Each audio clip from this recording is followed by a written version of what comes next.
Well, let's bring in an economist now. Dimitri Burshtein is a principal at Eminence Advisory. Dimitri, good to catch up. Albo has an economics degree. Does that make him an economist? Respectfully, thank you for having me on your show, Danica. Respectfully, I don't think that's the right question. I mean, after all, Jim Chalmers wrote his PhD thesis on Paul Keating, and he's certainly not Paul Keating. Well, good point. Karl Marx is also an economist. The more relevant question is whether Albanese has an not whether he has an economics degree, but what kind of economics that he studied. And it's clear that he studied more Marx and Luxemburg than Friedman and Sol. I think you've absolutely nailed it. You're spot on. I just think his assessment there at the press club just really speaks volumes to where we're at. Look, I want to talk to you about the economic policies of this campaign. I feel like, to me, there hasn't been really a lot of, I guess, bright ideas for genuine economic reform, which we're so desperate for in this country. But what do you think about what's on the table from both parties? I think it's unfortunately disgraceful. And it's actually a product of what the electorate is incentivizing. They're incentivized to take an already shrinking pie and to cut it up and to preference the most vocal, pressure groups out there. We have the largest, as a percentage of GDP, government in Australia in recent history, with the exception of COVID. Taxes at record levels.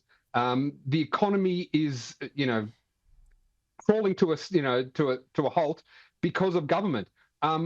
What they should be doing is not promising new things, but promising less things. Get the hell out of the way.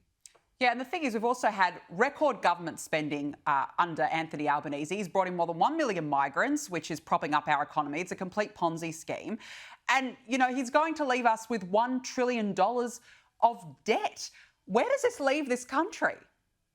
Well, you need $1 trillion of debt compared to other OECD nations is not that much in a grand scheme. But we need to remember, firstly, it was only 18 years ago that debt was essentially zero. I mean, in the space of 18 years, across Labor, Liberal coalition, we've racked up $1 trillion of debt. Now, whilst as a proportion of GDP, as I said, it's modest compared to other nations, we have to look at Australia differently to other nations.